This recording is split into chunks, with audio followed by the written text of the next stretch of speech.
Drew and Jonathan Scott here to tell you that American Family Insurance wants to protect your dreams. So whether you're at home singing in the shower, every note, or prefer singing your heart out in the car like Drew, cruising, you can save up to 23% when you bundle your home and auto insurance with American Family Insurance. Get a quote or find an agent at amfam.com. Insure carefully, dream fearlessly. Visit amfam.com to learn how discounts may apply to you. American Family Mutual Insurance Company, SI, and its operating company, 6000 American Parkway, Madison, Wisconsin.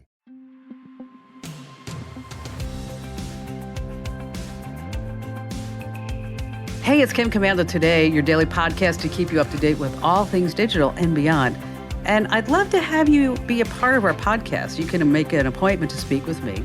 Just head over to commando.com, and on the top right, there's a button that says Email Kim. Fill that out, and that's it. I always like to start with something interesting. And I saw this headline. I thought, what the heck is virtual photography anyway? So the photo sharing site Flickr, they're adding a new virtual photography category. So what do you think virtual photography is? What kind of photos are they? Well, I bet you thought that these photos are just heavily photoshopped. No way. Virtual photography are images that people capture when they're playing their favorite video games or they're watching their favorite video games. Think mountains like in Avatar or the streets of Los Angeles in Grand Theft Auto. Now, some of these video game graphics are amazing. And so now we have a virtual photography category just because of it. I mean, talk about a game changer. And I know you like to leave me all your questions on social, but I'll tell you the easiest and the best place where I scan every single email is right on our website. Head over to commando.com, and in the top right-hand corner, there's a link that says Email Kim. Just fill that out, and I read every single note. I scour the news sites, the news wires, and I speak to all these industry insiders and my friends every single day. I do this every single day so that I can bring you up to date with the top 5 things that you need to know about tech. And in this part of the show, I like to focus on tech news and what's happening in the world that you need to be aware of. And we're going to start with fake news. Now, how good are you, do you think, at spotting fake news? Are you excellent? Well, the truth is you're probably not. Consider this. Every single minute of every day, more than 500 hours, that's right, 500 hours of new content is uploaded to YouTube. And also, every single minute, 5,000 videos are being watched on TikTok. And almost 250,000 stories are shared on Instagram. Again, every single minute. Wow, isn't that just amazing? So with this huge glut of information, it simply just isn't possible for the average person to separate what's true from what's false. So get this, only about 20% of us are actually fairly good at it. And even then, we still believe a lot of the fake stories. Now, the latest research shows that 6% believe absolutely everything that they see or read online. Now, 6%, yeah, that sounds pretty small, right? But when you're talking about all of North America and all of Europe, you're talking about tens of millions of people that believe every single thing that they see on the internet. Every single thing they see. Wow, that's pretty frightening. Number 2 on our list, the shocking number of people sending nudes. That's right. There's a survey that was put out by Avast the other day, and it revealed that 1 out of 3 Americans have sent a naked picture of themselves, usually by text or sharing it as a direct message on social media. 1 out of 3 people. So the next time you're out and about, look, 1 out of 3 of every person you see has sent a naked pic of themselves at some point. Now, what do you think the percentage is that the naked photos were shared without the sender's permission? Well, we're talking about sexting, sending nudes, whatever you call it. It isn't as taboo as it used to be. But the problem is once that picture leaves your phone, you have lost all control. The recipient can do pretty much anything that they want with your photo. Now, the survey found naked pics are shared without permission about, here's the answer, 75% of the time. So if you play the odds, just know that your picture is going to be one of those. So what does surprise me, also in the survey, is that they said that the average American has sent intimate messages, naked pics to the wrong person 6 times. What? 6 times. I can see like once. 6 times? Oof. I'm glad that I'm not average, and I'm also glad that I'm happily married. Number 3 in our list is not everybody loves change, especially when it comes to the oh-so-popular game, Wheel of Fortune. This past week, if you watched the first episode of the 40th season, isn't that just amazing, of Wheel of Fortune? It has changed, and people are not digging it. In the early days of the game show, you might remember Pat Sajak, that host. He would talk to the contestants and try to make them laugh and learn more about them. And then co-host Vanna White, beautiful Vanna, she would manually turn the letters on the board as they were correctly guessed. Then about 20 years ago, touchscreen technology came into play. So now Vanna, she just has to place her hand on each square and then it lights up, whether or not with the correct letter. So now, instead of 52 individual monitors on Wheel of Fortune, I want you to notice this the next time you watch it. The board is a single flat LED screen, and it uses motion detectors. And it's actually LiDAR. LiDAR stands for Light Imaging, Detecting, and Ranging. It's kind of like laser technology. So now Vanna White, all she has to do is magically just put her hand in front of each letter. She doesn't have to touch anything. So the internet is buzzing all about it. Am I alone in thinking that it looks cheap? Somebody else said, it's just creepy. I want the old letters back. I want the original letters back. Somebody else said, it just feels a bit odd and cold. And then another person said, it looks like a photo op backdrop. But if you really think about this, of all the jobs, think about all the jobs that have been made obsolete by technology, you would have thought that Vanna White's it should have been, right, one of the first jobs. It's like, we don't really need a beautiful woman doing that. Number 4 on our list, mouse jiggler sales are soaring. Until last week, almost no one had heard of quiet quitting, even fewer the mouse jiggler. Now, quiet quitting, of course, describes a sudden drop in employee motivation, ambition. The workers who quietly quit, they're only doing the minimum necessary just to keep their jobs. They don't really innovate. They don't do anything else. Of course, until employers begin quiet firing. So now, the mouse jiggler, sales for this device, it's soaring. What you do, you put your mouse into this box, and then the box moves, and then when it moves, the cursor on the screen moves, and it looks like the person's actually working. So a mouse jiggler does this every few minutes. So the employers think that the work-from-home employee is, well, they're working. But they're not working. They're just using a mouse jiggler. Just quit already. Just go get a new job. If you don't like your job, I'm sure you can find something else. And finally on our list, last at number 5, scientists are broadcasting Earth's location to aliens. Now, the question of whether we're alone in the universe may soon be answered. But what these scientists are doing goes against Stephen Hawking's advice. Now, scientists are broadcasting radio messages with Earth's exact location deep into space, hoping that the message is going to be received and understood by an alien civilization. They're calling it the Beacon in the Galaxy message. And here's what's inside the message. They're giving them a map of Earth. They're giving them our solar system, a DNA drawing, a male and female diagram, and an invitation to reply and come to our party.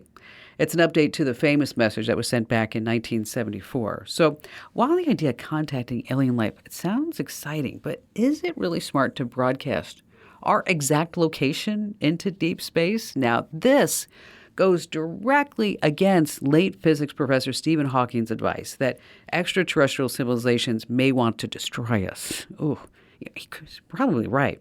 Do you think we should be sending this message into space? Give me your thoughts. I want to hear at twitter.com/KimCommando. Okay, this is just jam-packed. I'm going to tell you how you have to be really careful who's calling you. There's a scam that's crazy and spreading like fire. We're going to debunk a popular myth about smart thermostats. I'm going to tell you about 8 photos you always need to have on your phone. We have some YouTube keyboard shortcuts you're going to use all the time.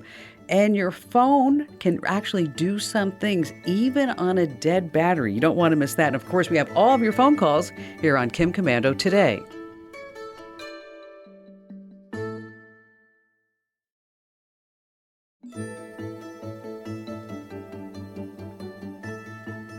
Hey, if you haven't already, make sure that you get our free Windows or Mac guide. Head over to commando.com/free guide and claim yours right now. And how about we start with Ken? Hello there, Ken. Glad to have you with us. No, thank you for taking the call. Predicament. Okay. My dad's going to turn 88 pretty soon, and having some sight problems in one eye, along with onset of Parkinson's. He's got an iPhone 11 right now. I don't know if I can program that to make it simpler, because I'm an Android user, so there's not so many things that he's looking at or opening up. Or if there's a way, like with the Team Viewer, how you can go from one computer to another. Can I go from my Android phone into his iPhone and fix settings? I wish. Well, there are so. What exactly is going wrong with his phone? If you could get on it, what would you fix? Well, I really liked so it was really only showing messages and phones, and maybe hide everything else. Okay. There's a long way to get. What I like to use the phrase. There's a long way to get a drink of water, and then there's the short way, right? The short way is if you could get on your dad's phone and set up the parental controls. And with the parental controls, you'd be able to hide apps. You could only put 4 or 5 apps on the screen, so that's all he would have access to. You could limit any type of purchases that he may be able to make with the phone. But I think the most important thing is that you could just say just put on that one screen the apps, and you could probably also set up some accessibility options as well for him that would allow him to do more speaking instead of actually trying to touch and find things, and maybe help him navigate with that phone saying, "Hey Siri," and "Hey Siri" will do just about anything that he wants, whether it's to answer the phone or to send a text and anything like that. So what we're going to do is make him more reliant on his voice instead of his eyesight. Does that sound interesting? Yeah, it does. Right now, though, his Siri doesn't activate all the time. Oh, okay. Well, that's an issue. You might have to retrain it. Remember when I said there's a long way to go for a drink of water? Okay. Here's what I meant by that.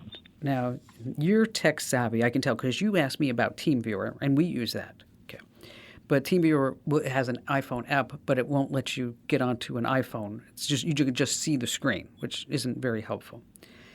And I will send you some document over at Apple that talks about this, or you can Google it.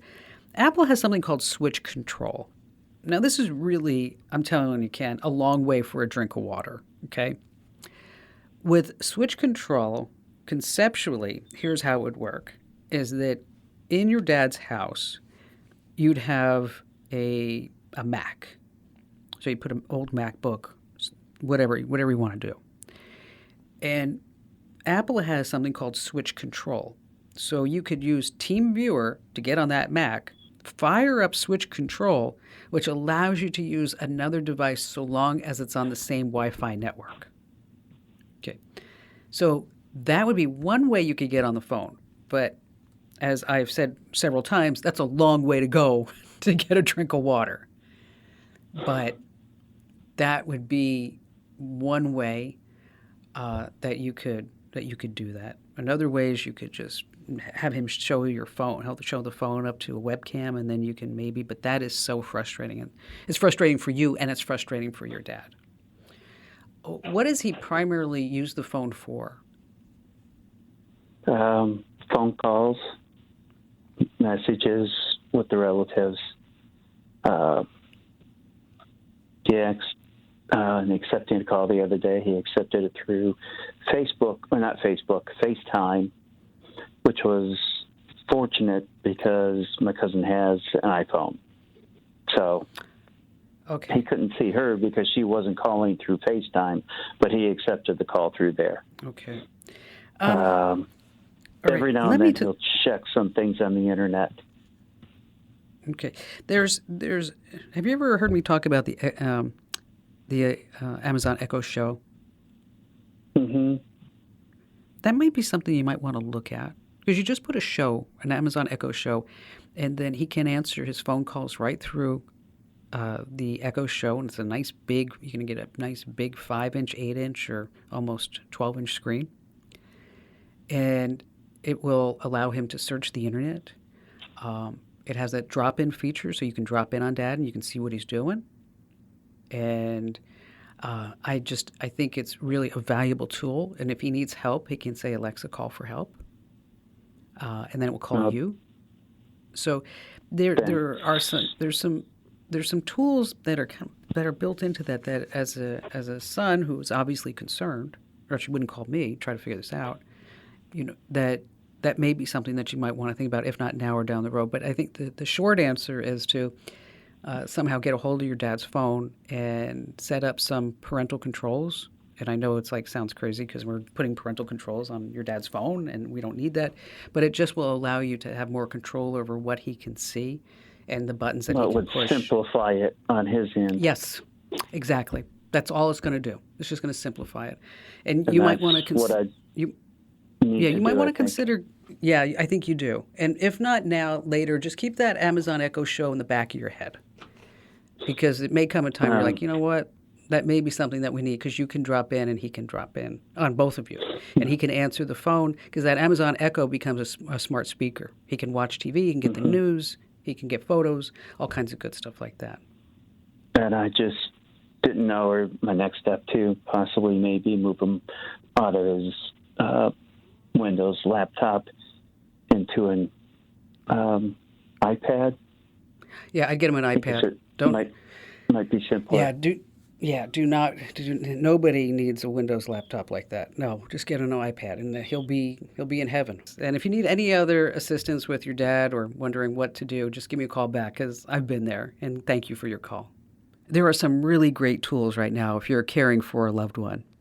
Hey, here's a true story of a real crime and a real victim, and I want you to listen closely and see if you can spot the victim's big mistake. So, a woman in Arizona, she received a phone call from someone claiming to be a Verizon employee, and the woman is a Verizon customer. So the caller told the woman Verizon had detected that very moment someone was trying to hack into her account.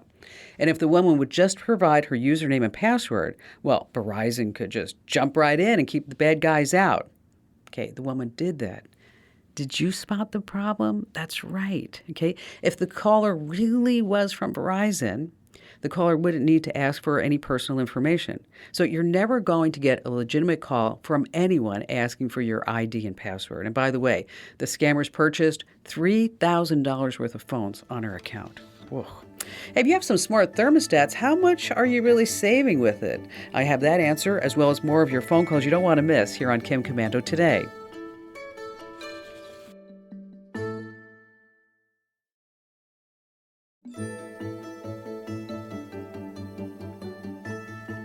Hey, before we get back to your phone calls, smart thermostats, they're smart.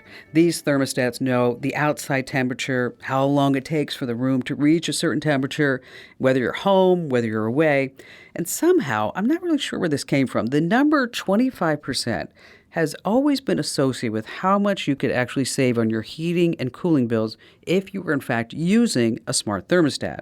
Okay, you're going to save money, but not that much. It's more like 10 to 12% on heating and a little more, 15% on cooling. So this translates to about $140 a year saved based on typical energy costs. But there may be more money to have if you do add smart devices to your home. And notice I said smart devices. Now, Zillow says that smart homes sell for almost 23% more than comparable properties in the same zip code. Okay, that's not just a smart thermostat. You're going to need smart lights, smart appliances, smart sprinklers, and add all that stuff. So you really, truly do have a smart house. All right, coming up in just a few moments, 8 photos you should always have on your phone. And speaking of later on, how your phone can actually do some things even on a dead battery. But let's see. How about Larry? Welcome to the show today. Hi. How you doing, Kim? I'm good. How can I help you today? Real quick, I wanted to tell you I love your jokes.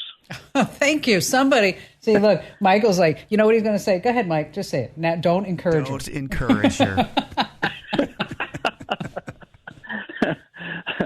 But I'm actually calling for something serious, which is I wanted to find out what you know about using Zoom and China spying on Americans. There's millions of Americans that use Zoom now. Oh, yeah. And I've heard that China is really spying on everybody that uses Zoom, all the way down to, collecting all kinds of data, including where you live and everything. Well, let me ask you. Obviously, having all the content of the calls. Well, yes, which AI can decipher at any given moment. Yeah. When is? Let me just ask you this question: when is China not spying? Okay. Well, I mean, seriously. Sadly, and I think the pandemic has brought it to light. And I don't want to get all political and crazy because everybody gets charged. And all you have to do is say the sky's gray and not black or white, and people are like, Yep. Exactly. Is that we really, I think, It actually is gray here today. Okay, well, it is. Thank you. It actually is gray today. Well, the reason why I say that is because, and then we'll talk about China, is that Rush Limbaugh passed away. Right. And I put on my Twitter feed something, whether you agreed with him or not, he was a force. He created the talk radio format when radio stations were floundering. Yes, that's right. And for that, I am grateful that action allowed me to have a career in broadcasting. That's all I said. That's right. Okay. Right. Oh my gosh, you should have seen it, Larry.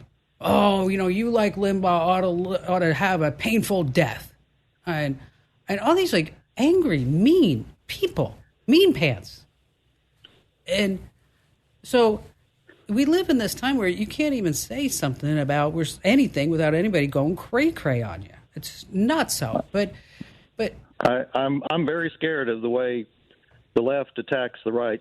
It's very scary.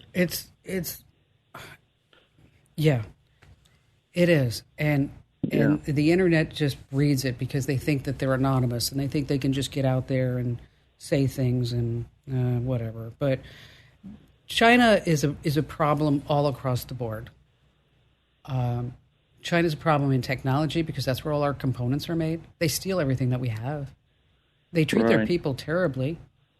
Oh, I know. It's horrible. And finally, Apple is finally moving some of their operations out of China. They're moving them to Vietnam, which I don't know what took them so long. Money. Of course. Follow the money train. So but with Zoom, they've gotten their hands slapped a few times already. And those are the times that we know about. So should you have highly confidential state secret calls on Zoom? No. I don't think they really care about me talking to Allie and Ben about what we're going to write about on the website next week. Right. But it is a consideration that everything's being tracked up to and including where we are, what we're doing. They have access to just about everything, unfortunately. That's terrible. And, how do we get it back into our country? And that becomes a political issue that I don't want to get into because all it's going to do for Larry, it's going to spark the fires. Well, are there any alternatives that are, better choices for Americans? I would probably say Google Meet. That's encrypted connection. And if you don't want to be going through the servers and wherever else that they're located, we use Google Meet for our calls, but, a lot of times people just want to use Zoom, and so you use Zoom. But it's something, it is a consideration that if you are having highly confidential discussions, don't be using Zoom. Just don't be using it. A friend of mine, I'll never forget this, a couple of years ago, she called me up because I don't know what to do. I said, what? She calls me from China. She said, I don't know what to do. She connected to the Wi-Fi at the hotel, big name hotel, and all of a sudden, everything on her hard drive, the light went incredibly slow, and the laptop became hot to the touch. Who knows what kind of data that they just downloaded everything just by connecting to the Wi-Fi. Speaking of scams, I just read about this scam. It happened in Texas. A Bowie County person received a phone call from someone claiming to be Deputy David Bigar. Now, Deputy Bigar is actually a real person in that county.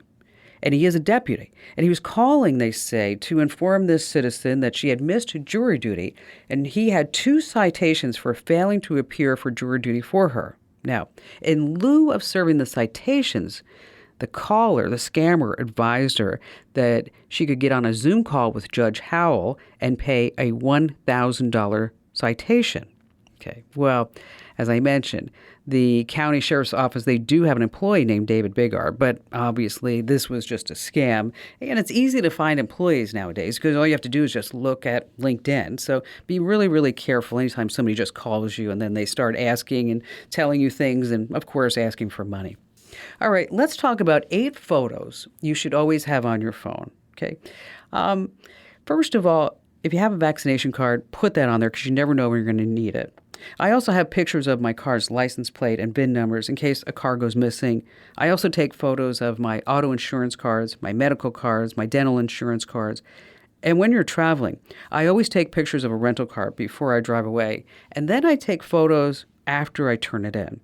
Wherever you're staying, at Airbnb, Vrbo, whatever it is, take pictures when you check in and also take pictures when you check out as well. Now, this has other benefits because your phone is going to geotag that Airbnb location. So this way you can always get directions back, or you can show the address to your Uber or Lyft driver too. All right, still to come, we have more of your phone calls as well as some YouTube keyboard shortcuts you're going to use all the time. And then later on, you don't want to miss this. Now, your phone is dead.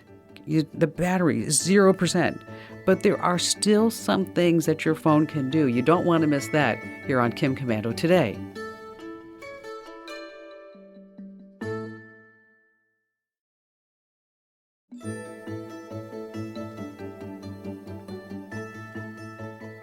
And if you're not already getting the official Kim Komando Show newsletters, oh my gosh, you are so missing out, right? All you have to do is head over to komando.com/subscribe. We have newsletters for breaking news, but also specific devices. So if you're using Windows, you can get that. Apple, we have Android. We also have small business tips, travel tips. And so make sure that you head over to komando.com/subscribe and check out our free newsletters. I think you're really, really going to love them. And by the way, we're not going to sell, lease, distribute your email address to anybody. You can trust us. So just head over to komando.com/subscribe. And before we go back to the phones, I just want to pass along some YouTube keyboard shortcuts because I know you use YouTube. After all, well, Google's the #1 search site in the entire world, and YouTube is the #2 search site in the entire world. And we all know that you can say Control-C to copy, Control-P to print, but what about some keyboard shortcuts when you're using YouTube? So let's say you're watching a YouTube video and you need to take a call or someone walks in the room and they want to show you something. Instead of just dragging the cursor over to the pause button, all you have to do is just press the space bar on your keyboard and bingo bango, the YouTube video just stops. Now to make the video start again, you just press the space bar again. All right, here's another one.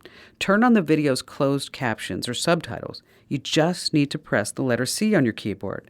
Now, the arrow keys, really good stuff when you're watching a video. To rewind the video 5 seconds, you're going to press the left arrow key. And if you want to jump 5 seconds ahead, you press the right arrow key. See, you guys and gals are so smart. And be sure to subscribe to my YouTube channel. That's youtube.com/Kim Komando. Oh, by the way, there's one more that you're really going to love. When you're watching a video, especially a how-to video, this is super handy. There are 3 dots. Just want you to tap or click those 3 dots. Ah, yes, the heavens will open because you're going to see transcripts. So again, really handy when you are watching a how-to video if you think maybe you missed a step.